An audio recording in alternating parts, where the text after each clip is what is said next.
سارے موجود نہ ہو، مشورہ لو مجھے. قالو، فوجی تو ہوتے ہی ایسے ہیں اور ہونی بھی ایسے ہی چاہیے. جب فوج ہی ایسی نرم ہو تو پھر کیسے رائے؟ تو فوج کہنے لگی قالو نحن اولو قوت، ہم طاقتور ہیں، اولو قوت طاقتور ہیں، وَأُولُو بَأْسٍ شَدِيدٍ ہم سب جنگجو ہیں، ہمارے پاس طاقت بھی ہے، ہم جنگ لڑنا بھی جانتے ہیں. باقی وَالْأَمْرُ إِلَيْكَ، فیصلہ تیرے اختیار میں ہے. فَانْظُرِي مَاذَا تَأْمُرِينَ، تو ہی دیکھ کیا حکم کرتی ہے. ہم تو لڑنے کے لیے بھی تیار ہیں، جو آپ کا فیصلہ ہوگا منظور ہے، آپ رائے لیں. عورت کا دوسرا فیصلہ دیکھیے. قالت کہنے لگی ان الملوک اذا دخلوا قریۃ افسدوها وجعلوا اعزۃ اہلها اذلۃ وکذالک یفعلون. او لوگو، بادشاہ جب کسی ملک کو فتح کر کے داخل ہوتے ہیں تو کیا کرتے ہیں؟ افسدوها، تباہ و برباد کر دیتے ہیں شہر اور ملک کو. وَجَعَلُوا أَعِزَّةَ أَهْلِهَا أَذِلَّةً، اور عزت داروں کو ذلیل کر دیتے ہیں، ذلیلوں کو اوپر لے آتے ہیں. وَكَذَلِكَ يَفْعَلُونَ، ایسے ہی کرتے ہیں. ملکہ بلقیس کا یہ جملہ اور یہ تجزیہ اتنا درست ہے کہ آپ دیکھ لیں دنیا میں ایسے ہی ہوتا ہے. جب بھی بادشاہ دوسرے ملک کو فتح کرتا ہے تو کیا کرتا ہے؟ سب سے پہلے تباہی مچتی ہے، اور جو اس ملک میں فتح سے پہلے عزت دار تھے فتح کے بعد سارے کیا کر دیے جاتے ہیں؟ ذلیل کر دیے جاتے ہیں. تبھی تو اسلام کا نقطہ نظر یہ ہے کہ حاکم میں، اگر آپ کے حاکم میں، خلیفہ میں غلطیاں بھی ہوں، اس کو گرانے کی کوشش نہ کرو. اس لیے کہ صحیح کی تلاش میں کبھی کبھی ایسا بھی ہوتا ہے. آپ دیکھ لیں جا کر عراق میں، غلط ہے صدام، ایسا ہے، ہم ٹھیک بندہ لاتے ہیں. 20 سال ہو گئے ہیں، اس کو تو پھانسی چڑھا دیے، ٹھیک ملا ہے ان کو آج تک. تباہی مچی. لیبیا میں دیکھ لو، یہ غلط آدمی ہے، اس کو اتار کے ملک کے بادشاہ کو روڈوں پہ گھسیٹا، ننگا کیا. آپ اس کی ویڈیو دیکھیں، 44 سال حکومت کرنے والا بادشاہ اس کو روڈ پہ گھسیٹا گیا. یہ غلط ہے، ٹھیک لاتے ہیں. پھر ٹھیک کیا ہے آج تک؟ ٹھیک کی طلب میں آج تک کیا. اس کی بھی ایک طریقہ کار ہے پورے شریعت کا، اس کے مطابق ہو تو ٹھیک ہے. ویسے ہی ایک بغاوت کھڑی کر کے ایسا کر دینا، اس کا انجام بہت برا ہوتا. خیر، عورت کا یہ فلسفہ سنا سب نے. عورت اب اپنا فیصلہ سناتی ہے. سنیے فیصلہ. کہنے لگی وَإِنِّي مُرْسِلَةٌ إِلَيْهِمْ بِهَدِيَّةٍ، میں ان کی طرف بھیجنا چاہتی ہوں بِهَدِيَّةٍ، تحفے، ہدیے بھیجتی ہوں بیش بہا قیمت کے. فَنَاظِرَةٌ بِمَا يَرْجِعُ الْمُرْسَلُونَ، پھر دیکھتی ہوں قاصد کیا واپس لے کے آتے ہیں خبر. چند لوگ تیار کیے، او سونے کی اینٹیں، جواہرات، بڑے تحفے تحائف دیے اپنے لحاظ سے خوب. وہاں سے ملکہ بلقیس کا قافلہ روانہ ہوتا ہے. یہاں اللہ نے سلیمان علیہ السلام کو بتلا دیا کہ ملکہ بلقیس کا قافلہ وہاں سے آ رہا. بس سفر پہ سفر طے کرتے کرتے آگے وہ لوگ سلیمان علیہ السلام کے پاس کھڑے ہو گئے. تحفے ہدیے پیش کیے، سونا چاندی ہیرے جواہرات جو کچھ بھی تھا پیش کیے. سلیمان علیہ السلام کیا کہتے ہیں؟ فَلَمَّا جَاءَ سُلَيْمَانَ قَالَ، اللہ کے نبی نے فرمایا أَتُمِدُّونَنِي بِمَالٍ، کیا تم مجھے مال دینا چاہتے ہو، مال سے میری امداد کرنا چاہتے ہو؟ فَمَا آتَانِيَ اللَّهُ، بس جو اللہ نے مجھے دیا سے کہیں بہتر ہے جو اس نے تمہیں دیا ہے. اللہ نے جو مجھے دیا ہے، جتنا مجھے نوازا ہے، وہ تمہیں دیے ہوئے چیزوں سے بہت اعلیٰ ہے، بہت اعلیٰ مجھے نوازا ہے.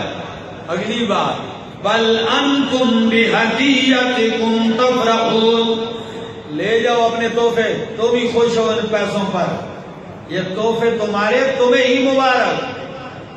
ایک سوال ہو سکتا ہے کسی ذہن میں آئے کہ اخلاق کا تقاضا تو یہ تھا کہ تحفہ کیا ہونا چاہیے، قبول کرنا چاہیے، کوئی ہدیہ دے، تحفہ دے. ذہن میں آتی ہے بات، پھر اتنی سختی کے ساتھ کسی کا تحفہ رد کر دینا، کیا حکمت ہے؟ علماء فرماتے ہیں یہ تحفہ نہیں، یہ رشوت تھی. کیا تھی؟ یہ رشوت تھی. دلیل اس کی کیا ہے؟ ملکہ بلقیس کے جملے ہیں کہ میرے درباریوں، میں چند تحفے بھیجتی ہوں، دیکھتی ہوں تحفے لے کے ان کا رویہ بدلتا ہے کہ نہیں. خریدنا چاہتی ہوں ان کو، پیسے شیسے مال دوں گی، نرم پڑتے ہیں کہ نہیں. تو اس کی نیت میں یہی ارادہ تھا، یہ رشوت ہے، اور حاکم کو رشوت نہیں لینی چاہیے. کسی بھی بندے کو، حاکم نہیں، کسی بھی بندے کو، بادشاہ کو تو لینی ہی نہیں چاہیے. جب آپ غیر مسلموں کے تحفے یوں قبول کریں گے نا، تو پھر آپ سے وہ اپنی باتیں بھی منوائیں گے. غیرت کا تقاضا یہ تھا. ہمارے یہاں تو ہم تو بس ہر دن مانتے ہی ہیں، سیٹھا دا مال ہے کہ ساڑھے تے حلال ہے، جدھر سے آئے اور ہم لیں. لیکن کیا کہا اس نے؟ میں دیکھتی ہوں اللہ کے نبی نے فرمایا تمہیں تمہارے تحفے مبارک. جب بندہ جج بن جائے، قاضی بن جائے نا، تو اس کو تحفے لینے کی اجازت نہیں ہے. عام بندے تحفے لے سکتے ہیں دوستوں سے، احبا سے، تعلق داروں سے، لیکن جب آپ قاضی ہو، حاکم ہو، کسی عہدے پر ہو، پھر آپ کو تحفے نہیں لینے چاہیے. اس لیے آج تحفہ لیا تو کل آپ کو کام کرنا پڑے گا. ٹھیک ہوگا یا غلط ہوگا آپ کریں گے. اس لیے آپ ہدیے نہ دیں. اور ایسے ہی رہا ہے، اہل حق نے ایسے ہی کیا، وہ نہیں لیتے تھے. اہل حق کیا، خدا کی قسم، اہل حق کا تو یہ عالم ہے کہ وہ جب دیکھتے کہ بادشاہ بھی ٹھیک نہیں لگ رہا نا، یہ مجھ سے اپنی مرضی کے فیصلے کروائے گا، تو وہ عدالت میں نہیں جاتے تھے، وہ چیف جسٹس کا عہدہ بھی رد کرتے تھے. امام ابو حنیفہ رحمہ اللہ، انشاءاللہ میں ان کی سیرت بھی کسی وقت آپ کے سامنے بیان کروں گا کہ کتنے عظیم لوگ تھے. بادشاہ نے، خلیفہ منصور نے آفر کر دی، آپ میری خلافت میں چیف جسٹس ہیں. امام صاحب نے کہا نہیں، میں نہیں بنتا ہوں. اس لیے کل آپ مجھ سے فیصلے اپنی مرضی کے کروائیں گے. کہتے ہیں یہ عدالت پہ دباؤ ہے، چیف جسٹس پہ دباؤ ہے، تو ایسے دباؤ میں آپ کی مرضی کے فیصلے نہیں کروں گا، اس لیے میں عہدہ ہی نہیں قبول کرتا. بادشاہ کو غصہ آیا، اس نے قسم اٹھا لی، کہنے لگا اللہ کی قسم میں نہیں چھوڑوں گا جب تک کہ آپ قبول نہ کریں گے. جب بادشاہ نے قسم اٹھائی تو امام ابو حنیفہ رحمہ اللہ نے فرمایا اگر تو نے قسم اٹھائی میں بھی قسم اٹھاتا ہوں اللہ کی قسم نہیں قبول کروں. کیا عظیم لوگ تھے خدا کے. اللہ کی قسم نہیں قبول کروں گا، جو مرضی ہے کر. قید میں ڈال دیے گئے، روزانہ 10 کوڑے ننگی کمر پہ لگتے ہیں. نہیں قبول کیا، رد کر دیا. تو خیر سلیمان علیہ السلام نے ان کے تحفے رد کر دیے. اور اگلی بات، پہلے تو نرم لہجہ تھا، اب ذرا لہجہ دیکھ لیجیے. فرمایا ارجع الیہم، اے قافلے والوں لوٹ جاؤ ان کے پاس. فلنأتینہم بجنود لا قبل لہم بہا ولنخرجنہم منہا اذلۃ وہم صاغرون.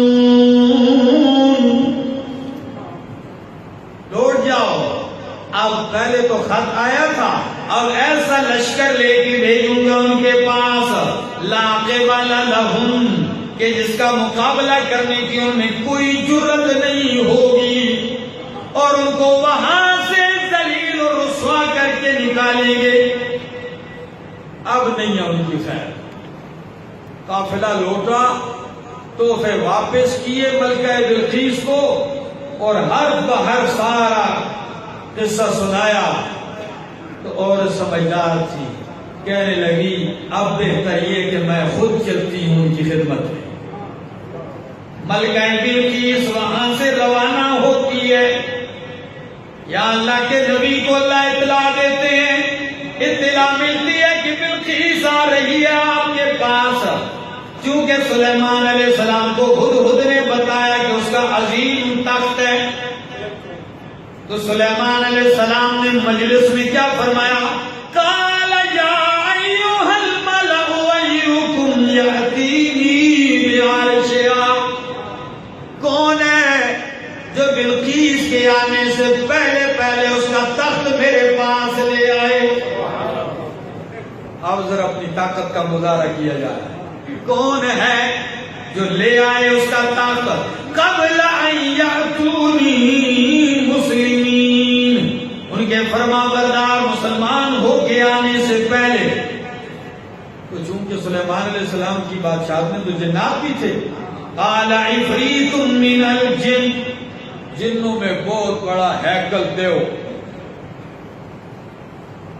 وہ بول پڑا، کہنے لگا انا آتیک بہ قبل ان تقوم من مقامک، اللہ کے نبی آپ اپنی جگہ سے بھی اٹھے نہیں ہوں گے کہ میں تخت لے آؤں گا، مجلس برخاست ہونے سے پہلے تخت لے آؤں گا۔ نہیں یہ تو دیر ہے۔ فرمایا قال الذی عنده علم من الکتاب، جس کے پاس کتاب کا علم تھا وہ بول پڑا۔ کون بولا؟ جس کے پاس کتاب کا علم تھا وہ بول پڑا، انا آتیک بہ، میں تخت لے کے آؤں گا آپ کے پاس قبل ان یرتد الیک طرفک، آپ کی آنکھ جھپکنے سے پہلے اللہ، آپ کی آنکھ جھپکنے سے پہلے میں تخت حاضر کر دوں گا۔ قرآن کہتا ہے فلما رآہ، جب دیکھا سلیمان علیہ السلام نے یوں تو رآہ مستقرا عنده، پاس پایا تخت، ادھر بات ہوئی، ادھر تخت کیا تھا؟ پاس موجود تھا۔ قال، سلیمان علیہ السلام بول پڑے ھذا من فضل ربی، یہ میرے رب کا فضل ہے، لیبلونی،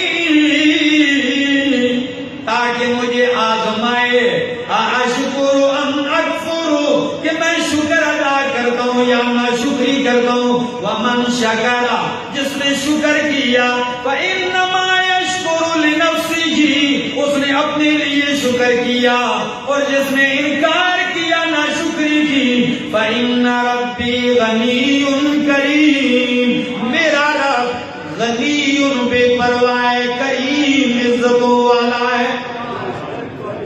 ان آیتوں کے اوپر خدا را توجہ چاہوں گا، بہت سارا سفر طے کر کے میں آپ کو یہاں لے کے آیا ہوں، بہت ساری چیزوں کی وضاحت کرنا چاہتا ہوں اختصار کے ساتھ۔ جن نے کہا ملکہ سبا کا تخت آپ کے اٹھنے سے پہلے لاؤں گا، قال الذی، کہا اس شخص نے جس کے پاس کتاب کا علم تھا، وہ کہنے لگا میں آپ کی آنکھ جھپکنے سے پہلے لے آؤں گا۔ اب قال الذی عنده علم من الکتاب، یہ کون ہے؟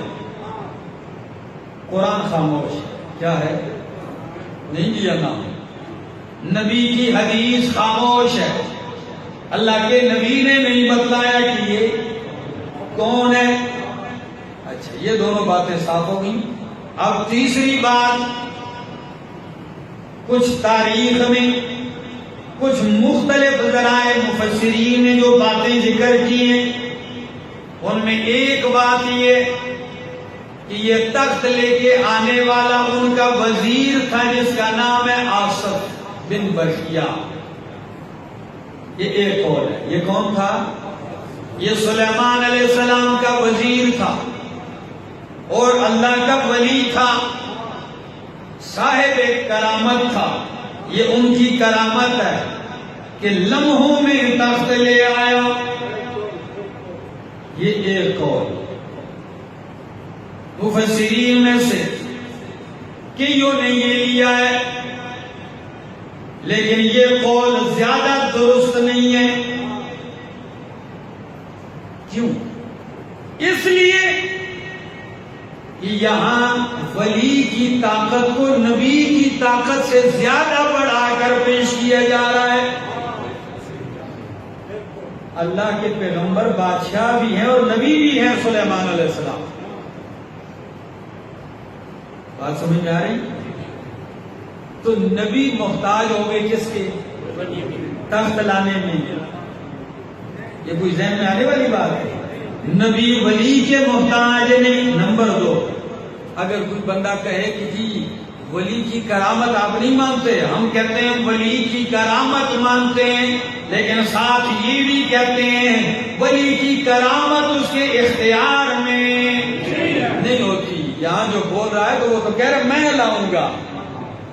کرامت آپ کو پوچھ کے نہیں آتی، وقت معلوم نہیں ہوتا، اچانک ظاہر ہو جاتی ہے. تو یہاں تو دعویٰ ہو رہا میں لا رہا ہوں.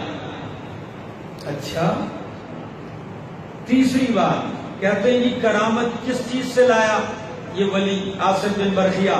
کہتے ہیں جی ان کے پاس اسم اعظم تھا. علم الکتاب سے مراد کیا ہے؟ کہتے ہیں جی اسم اعظم تھا. میں نے کہا جی بات ہے، نبی کی موجودگی میں اسم اعظم کا پتہ ولی کو زیادہ تھا اور نبی کے پاس اسم اعظم نہیں تھا. جن علماء نے اس بات کو رد کیا انہوں نے یہ وجوہات دی. اب کون سی بات زیادہ درست ہے؟ 2 باتیں. ایک کہ یہ عندہ علم من الکتاب سے مراد جبریل علیہ السلام ہے. یہ کون تھے؟ یہ جبریل تھے، اور جبریل ہی کے پاس ساری کتابوں کا علم ہے. نبیوں پہ کتابیں لے کے آنے والا کون ہے؟ جبرائیل ہے. علم الکتاب جبریل ہے، عندہ علم الکتاب. اچھا، اب آپ کہیں گے قال الذی عندہ علم من الکتاب جبریل ہے، دلیل کہیں قرآن میں جبریل کے لیے لفظ استعمال ہوا ہے؟ مفسرین فرماتے ہیں ہاں، سورۃ ابراہیم میں یہ لفظ حضرت جبریل علیہ السلام کے لیے بھی استعمال ہوا ہے. کیا ہوا ہے؟ یہ حضرت جبرائیل کے لیے لفظ استعمال ہوا ہے.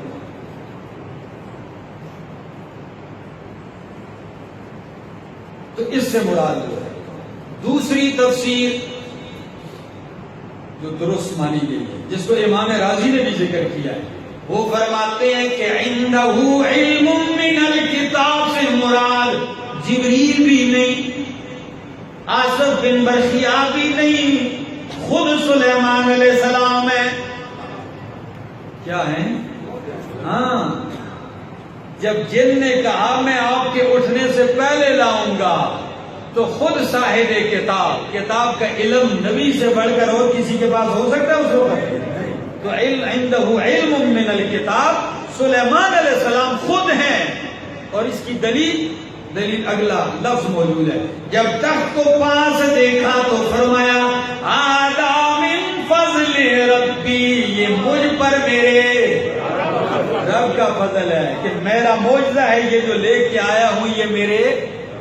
اور اگلی بات دلیل ہے کہ لیبلونی ااشکر ام اکفر، اللہ نے مجھے یہ جو طاقت دی، معجزہ دیا کہ میں لمحوں میں لے آیا، یہ اس لیے کہ میرا رب مجھے آزمانا چاہتا ہے کہ میں شکر ادا کرتا ہوں یا ناشکری کرتا ہوں. بہرحال تخت آ گیا، تو اللہ کے نبی فرمانے لگے نکروا لها عرشها، جلدی کرو اس کے تخت میں ترمیم کر دو، جواہرات آگے پیچھے کر دو، کچھ رد و بدل کر دو، کچھ اضافہ کر دو، کچھ کم کر دو، تاکہ پتہ چلے جب بلقیس آئے دیکھتے ہیں کہ وہ اپنے تخت کو پہچانتی بھی ہے کہ نہیں۔ تخت بدل گیا، وہاں بلقیس منزلوں پہ منزلیں طے کر کے جب پہنچتی ہے، قرآن کہتا ہے فلما جاءت قیل، جب آ گئی قیل کہاں گیا ہاکذا عرشک او بلقیس، کیا تیرا تخت ایسے ہی تھا؟ تو ہے تو بڑی صحیح، کیا کہنے لگی؟ قالت، بلقیس کہنے لگی کأنہ ہوا، کأنہ ہوا، گویا یہ وہی ہے۔ یہ گویا یہ وہی کیوں کہا؟ یہ بھی اس کی ذہانت کی دلیل ہے کہ اگر کہوں یہ وہی ہے تو کچھ تبدیلی ہے، ہو سکتا ہے میری بات غلط ہو جائے، تو عقل مندی کی بات کأنہ ہوا، گویا کہ یہ وہی ہے، بالکل اسی طرح لگتا ہے یہ۔ اچھا، اب سلیمان علیہ السلام کی جب اس معجزے کا نظارہ اس نے کیا تو اگلی بات کہنے لگی، قالت، کہنے لگی کأنہ ہوا وأوتینا العلم من قبلها وكنا مسلمین، اے سلیمان ہمیں پہلے ہی علم دیا جا چکا ہے کہ آپ کتنی پاور والے ہیں، آپ کی بادشاہت، طاقت، حکومت کا ہمیں پہلے ہی اندازہ ہو چکا ہے۔ وَكُنَّا مُسْلِمِينَ، ہم بغاوت نہیں کرتے، ہم کیا ہیں؟ تابع دار ہیں، کیونکہ سلیمان علیہ السلام نے کہا مسلمین بن کے آؤ، تو یہاں مسلمین کے لفظ سے اس کو ایک اندازہ ہوا کہ یہاں ہو سکتا ہے تابع داری مراد ہو، حالانکہ نبی کی مراد تابع داری نہیں تھی، اسلام تھا۔ تو اس نے کہا ہم تابع دار ہیں، اور قرآن کہتا ہے وَصَدَّهَا مَا كَانَتْ تَعْبُدُ مِن دُونِ اللَّهِ، اسے ایمان لانے سے روک کے رکھا تھا ان چیزوں نے جن کی وہ عبادت کرتی تھی، اور غیر اللہ نے ان کو روک کے رکھا تھا اسلام لانے سے۔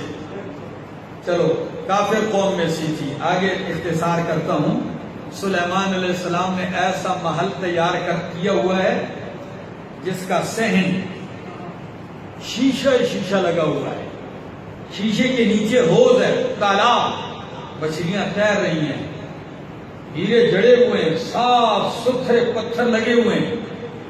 اب پتہ چلتا ہے، بلقیس سے کہا آگے بڑھیے، قیل لها ادخل الصرح، محل میں داخل ہو جائیے۔ فلما رأته، جب اس نے فرش کو دیکھا، قالت، حسبته لجتا، اسے گہرا پانی سمجھا، اس نے خیال کیا کہ یہ تالاب ہے، تو بولی نہیں، ایک دم کہنے لگی وَكَشَفَتْ عَنْ سَاقَيْهَا، پانی سمجھا تو ایک دم پنڈلیاں نگی کر لی، پانچے اوپر کر لیے کہ گیلے ہونے سے بچ جائیں۔ قالا، سلیمان علیہ السلام کہنے لگے ملکہ انہو صرح ممرد من قواریر، پانچے نیچے کر لیجیے، یہ پانی نہیں ہے، یہ شیشہ لگا ہوا ہے، شیش محل ہے، یہ نیچے شیشہ ہے۔ جب یہ کرشمہ بھی اس نے دیکھ لیا، قالت، تو فوراً سمجھ گئی کہ سلیمان علیہ السلام نے جو مجھے کہا تھا کہ وَأْتُونِي مُسْلِمِينَ، اس سے مراد صرف تابع دار نہیں بلکہ اسلام تھا، تو فوراً کہنے لگی رَبِّ إِنِّي ظَلَمْتُ نَفْسِي وَأَسْلَمْتُ مَعَ سُلَيْمَانَ لِلَّهِ رَبِّ الْعَالَمِينَ، میں نے ظلم کیا تھا اپنے اوپر جو شرک کرتی رہی، میرا اعلان ہے اسلمت، میں اسلام لے آئی ہوں، سلیمان علیہ السلام کے ساتھ رب العالمین کی بات مان گئی ہوں، رب العالمین کو حاجت روا مشکل کشا مان گئی ہوں۔ اللہ اکبر، اس واقعے سے بہت ساری عبرتیں سمجھ میں آتی ہیں۔ اب قرآن نے واقعہ یہاں پہ کیا کر دیا؟ ختم کر دیا، لیکن ہمارے لوگوں کے ذہن میں کیڑا ضرور ہوتا ہے۔ قرآن ایک بات ختم کر دے، یہ کہتے ہیں جی آگے کیا ہوا، آگے کیا ہوا، یہی لوگوں پوچھتے ہیں۔ اچھا پھر شادی ہوئی تھی سلیمان علیہ السلام کے ساتھ؟ بھائی ہمیں کیا پتا ہے؟ قرآن نے شادی کا ذکر، حدیث نے شادی کا ذکر، آپ کو کیا تکلیف لگی؟ اور کئی لوگوں کو، ایک دفعہ میں نے موسیٰ علیہ السلام کا واقعہ ذکر کیا جمعے میں۔ موسیٰ علیہ السلام مدین سے واپس آ رہے ہیں بیوی کو لے کر، راستے میں بیوی بیمار ہے، بچے کی ولادت کا مسئلہ ہے، سخت ٹھٹھرتی رات ہے، شدید سردی ہے، پہاڑ کی چوٹی پہ آگ دیکھی موسیٰ علیہ السلام نے، تو بیوی سے کہا آپ ادھر ٹھہر جائیں، انی آنست نارا، مجھے آگ نظر آ رہی، آگ محسوس کرتا ہوں، لعلی آتیکم منہا بقبس او اجد علی النار ہدی، یا تو سلگتا ہوا انگارہ لے آؤں گا تمہیں آگ سینکنے کے لیے، یا وہاں کوئی راستہ بتانے والا بھی مل جائے گا۔ جب موسیٰ علیہ السلام پہنچتے ہیں تو آگ نہیں ہے، آگ تو درخت میں نور چمک رہا ہے، اللہ نے برکتیں ڈالی۔ موسیٰ علیہ السلام جب کھڑے ہیں، فوراً اللہ نے آواز دے کے فرمایا یا موسیٰ انی انا اللہ، وجود پہ رونگٹے کھڑے ہو جاتے ہیں۔ تنہائی ہے، رات ہے، اکیلے کھڑے ہیں، آئے ہیں آگ لینے، اوپر سے اللہ نے آواز دی یا موسیٰ انی انا اللہ، میں اللہ ہوں، فخلا نعلیک، جوتے اتار، جوتے اتار،